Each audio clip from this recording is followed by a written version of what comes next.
because we've got a very important program today, and this is a new first in lots of ways. First, I think this is the first time we've ever tried to get this many people in this room and hope they doesn't show up. But secondly, we are also videotaping this program for posterity and for those who cannot be here today. I don't have a lot to say except that I've recently finished reading a book called The Day of Battle Preaching, Rick Atkinson's book about the Italian and Sicilian campaign in World War II.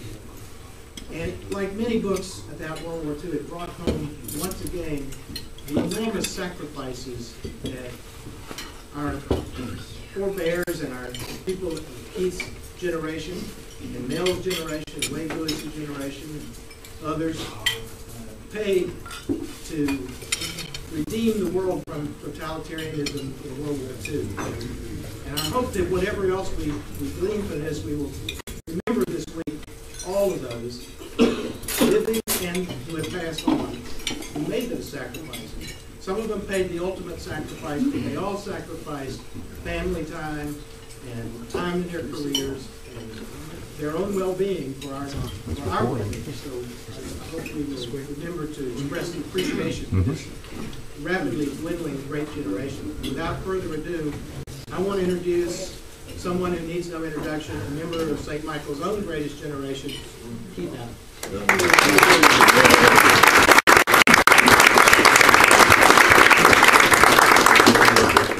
Thank you. You all are in for a surprise. I've never been to China. First of all, I want to thank Bob for helping me put this presentation together. Without him, I would have never been able to do it. And I have 25 slides. It's 3 minutes a slide. That's 75 minutes. I got to do this in 30. So I'm going to talk fast. I'm going to probably eliminate some of the things I really wanted to say. And Bob says, speak slowly. What does he know about speaking slowly? So what am I really going to talk about today? No. This is a story really of, it's two stories sort of wrapped up in one. It's a story about my twin brother.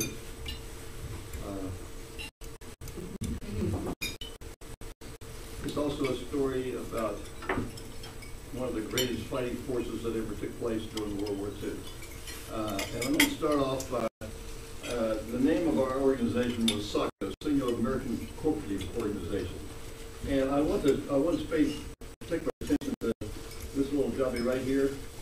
That's a flag, that's a pennant, 3 question marks, 3 exclamation marks, and 3 stars.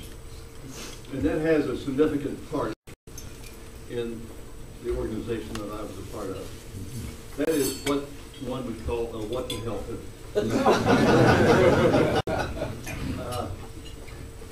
This pennant was made by Admiral Mauser's girlfriend when he graduated from the Naval Academy in 1922.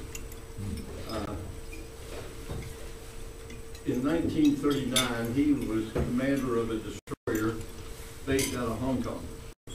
And he had gotten orders from the federal government to go to an island off of Formosa and rescue some American missionaries.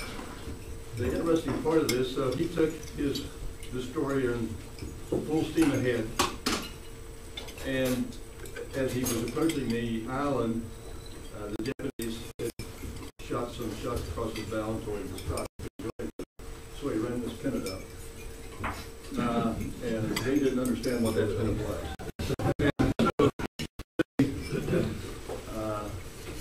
Let him go through. Into the harbor, he was surrounded by Japanese ships. And this admiral, which was often the flagship of the Japanese, stopped and he ran this flag back up again. And they signaled each other, and they wanted to know what this flag meant. He said, so he went on into the port, docked, they went out and rescued the and as he was leaving the port, they stopped him again, and the Japanese admiral asked him to come aboard the flagship when he went over and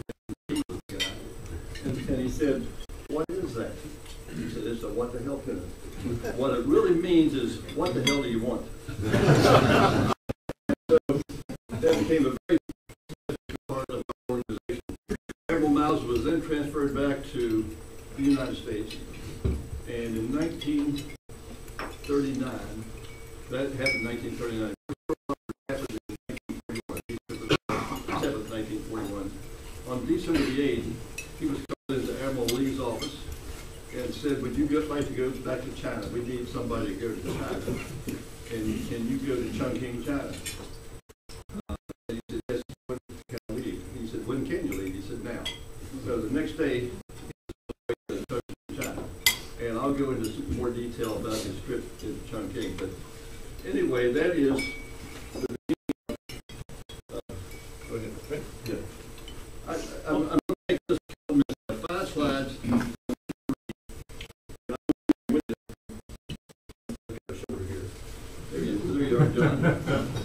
Half a century has passed, and finally the U.S. Navy and the Chinese government feel safe in lifting the curtain from one of the best kept secrets of the war. A U.S. Navy group with members that was one instead of one. Members serving in scores of Chinese units all over China. A united effort that produced smashing blows for the Pacific Fleet against Japanese Navy and China that hold Japan.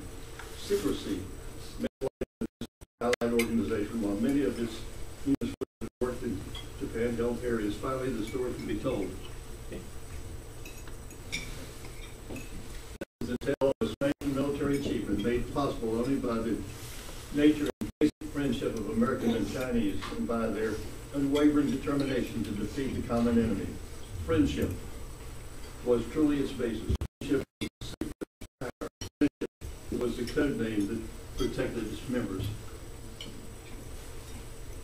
The story of the friendship project began back in the first week after Pearl Harbor, and the National Military Council of China laying immediate foundations for the offensive action against the Japanese. Moved to establish a weather service in the Japanese areas, out of which the weather coverage into the Pacific.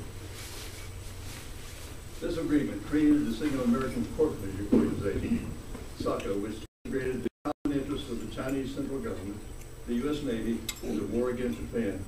General Dai Li, and that is, you would think that was Tai Li, but it's General Dai Li, was appointed director of the Royal Marshal, was appointed deputy director.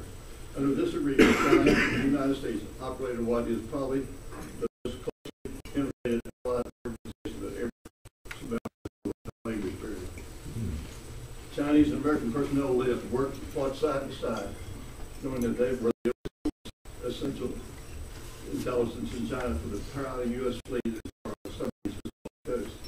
Usually it was possible to enter the parts of the Japan-held territory by air, and I question that because I never saw any places you could fly out of there.